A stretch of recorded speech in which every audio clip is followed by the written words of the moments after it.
Live from South Victory, this is WFAA News. Thank you for joining us here on Facebook and YouTube. We normally on WFAA have a newscast at 6, but due to college football, it has been preempted. So for the next few minutes, we hope to keep you up to date on a big story that so many of you are talking about right now. A woman was shot and killed in her home by a Fort Worth police officer around 2 this morning.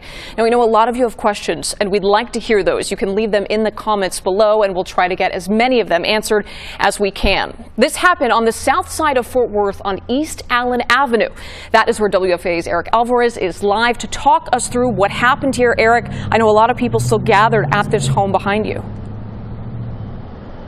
Yeah, pretty big turnout. A lot of people want to know exactly what happened here early this morning. It happened here at this home on East Allen and Mississippi. Right now you can see friends and loved ones are here at the residence supporting one another, trying to make sense of this terrible tragedy. Now, neighbors say 28-year-old Tatiana Jefferson lived here with her 8-year-old nephew around 2:30 this morning, and neighbors saw the door open and the lights on. He called a non-emergency line asking police to come see if neighbors were okay.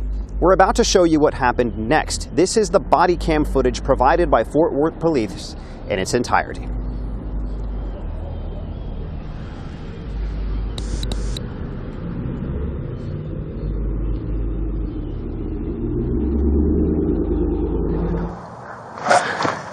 Put your hands up! Show me your hands!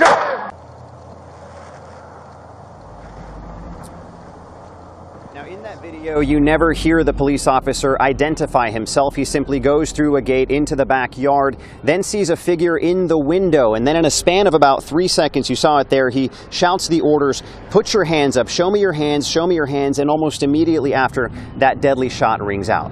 Now, Fort Worth police have not identified that officer, but describe him as a white man who has been with the department since April of last year. Now, remember, this all started with a call from for a welfare check from a neighbor who says police were supposed to come to make sure Jefferson was okay, not to put her in harm's way.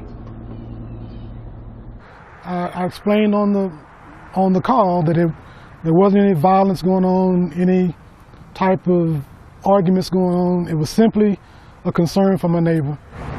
I'm still kind of broken and shocked. They tell me I shouldn't feel bad, but I feel bad because had I not called the police department, she would probably still be alive today. So I do feel a little weight on me for that, making that call. Now, the officer has been placed on administrative leave. The department says all of the evidence will be handed over to the district attorney's office to see if any criminal charges will follow. And I can tell you that is what a lot of friends, relatives, and neighbors are calling for here at this moment. They say Jefferson had every right to be inside her home and that she posed absolutely no threat to that officer. Back to you. Eric, a lot of people who are watching this right now on Facebook are expressing how sad this is. I'm sure you've been hearing that from neighbors. But I also want to get back to the man who called to report this wellness check. Again, a non-emergency number. And he did stress, correct, that he was expecting this just to be a check. Did he also talk about his experience hearing this confrontation happen? Did he hear the gunshots? Do we know that? The gunshot, excuse me. Yes, in fact, he did. He was paying very close attention. He wanted, again, to make sure that his neighbors were safe. So he called the police. He said a number of officers arrived, but they did not park in front of the house. He says that then he just kind of was monitoring, watching. He heard a gunshot, and he didn't know what had happened. And then a few moments later, a lot of other police officers arrived on the scene. He said he did not know who had fired the shot, who had been struck, if that person, had survived. He didn't know for quite some time, and that's what really seems to have bothered him is he didn't know, and just kind of the emotion in his voice when he was saying that he almost wishes he hadn't made that call, but of course in that moment he could not have foreseen what took place here early this morning. Sure. Eric Alvarez for us live in Fort Worth. Eric, thank you for that update. Fort Worth Mayor Betsy Price sent out this statement today. Writing a statement like this is tragic and something that should never be necessary. A young woman has lost her life, leaving her family in unbelievable grief. All of Fort Worth must surround Tatiana Jefferson's family with prayers, love, and support. Chief Kraus and his command staff are acting with immediacy and transparency to conduct a complete and thorough investigation. More details are forthcoming, and the Tarrant County District Attorney Law Enforcement Incident Team office will ultimately receive this case. Now, we are already starting to see community members react to this shooting, and to say that they are angry would definitely be an understatement. It's sad enough that our young men are being killed. But when our women are not safe, as men in our community, we are called to stand up and protect the women in our community. That's right. And when our women are not safe, then it's going to get to a point that we can no longer be passive. There you go. At some point, we have to fight aggression with aggression. As pastors and Christians, yes, we're called to love. We're called to forgive. But we're not called to be fools. That's right. And it's time out for you continue to kill the people in our neighborhood and expect us to be passive. So again, I'm with Bishop Kirkland. When I first got involved with this is what I said. What bothers me with us as a community is 2 or 3 weeks we'll be upset, we'll be angry, and then we'll go on with life.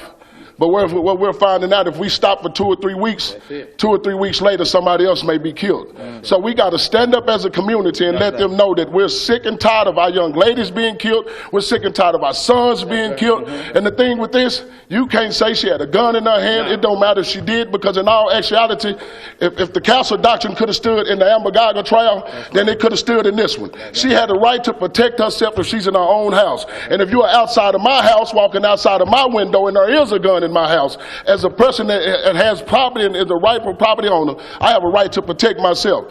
So I want to find out how you're going to twist this one, how you're going to turn this one to try and make it seem as though it's justified for you killing this lady in her house. And the next thing I would like to say to Chief Krause, Mayor Betsy Price, and all the city officials, we're not asking for a suspension. And I'm saying as a community, we're not asking for a suspension. We're asking for termination. We're not going to allow you to tell us he got suspended for 30 days and we applaud you and say, job well done. This person, whoever it is, male or female, does not need to be on the streets. Because if that was me and I killed somebody that was in their own house, me knowing from dealing with the system, y'all gonna put me in prison and put me in there for a long time. So we cannot allow this woman to do this or this man to do this, keep their job, and then not label them as what they are, and that is a murderer. That's right. So again, we're calling on our communities to understand, and I'm with Bishop. No, we're not here to sell our people out. No, we're gonna fight hand, feet, tooth and nail for our communities. Because in all actuality, I think this is what people miss. We just like y'all. That's it. I don't care how many tables we go sit at. If they catch me at the wrong time in the wrong place, it could be Pastor Rodney McIntosh that get killed, just like they done this woman. Now, at this point, I want to bring Kevin Reese into the conversation. He's been hearing from neighbors and also those faith leaders in the community we just heard from. Kevin, it seems that the anger has really just grown as we see the video and get more information about what happened here. And it continues to grow with the relative silence from the Fort Worth Police Department. That's what's bothering folks the most right now. I want to give you a vantage point where we are right at this moment. We are at the side of the house. This is where the officers approached, walked along the side of this, which is actually one of the nicer houses in this neighborhood, walked through that fence into the backyard, and that's where that single shot was fired. What bothers the neighbors right now, and you're going to hear from more of them in a moment, is there are no police here right now. They have released a portion of that body cam video. They've released one photo of a gun inside that house after the fact. They've had a written press release, but that is it at this point. No news conference has been called. Fort Worth Police say they will not be talking anytime soon. So community leaders, for a number of reasons, including those, are incensed, and of course, they are making obvious comparisons to the death of Botham Jean in Dallas. This is part of what those community leaders had to say earlier today. If the officer is at fault, then the officer must suffer the consequences, because you cannot continue to kill people and justify it because they're law enforcement. So our concern is this. Number one is that as in Dallas in Botham Jean's case, police entering the house. This time the police took it a step further, and she was in her own place and shot and killed her. That is not only unacceptable, that's murder. That's right. The Fort Worth police murdered this woman. Don't paint this sister as no villain. That's right.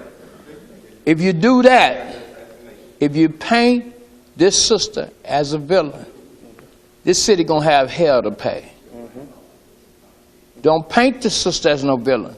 They're the ones who murdered. They murdered her, and there's no excuse for it. None. That's it. I call on the police department to be totally transparent, starting immediately, to not hide anything, to not withhold anything from the community of Fort Worth. We're tired of this, and it's going to stop. And we're sick and tired of being sick and tired, and we're going to keep on talking about this until justice happens. We're crying out to the Lord. recourse at this point is for God Almighty to hear our cry and come see about us. And so, yes, community leaders have spoken out already today. We do expect more reaction here as the night goes on. But again, according to what the neighbors have told us, those officers approached with no lights, no sirens, parked around the corner and walked up to the house in the dark. So people want more answers. They want more words from the Fort Worth Police Department right now that they are not getting. And we'll continue to ask those questions as the night goes on and as this investigation gets underway. Marie, back to you.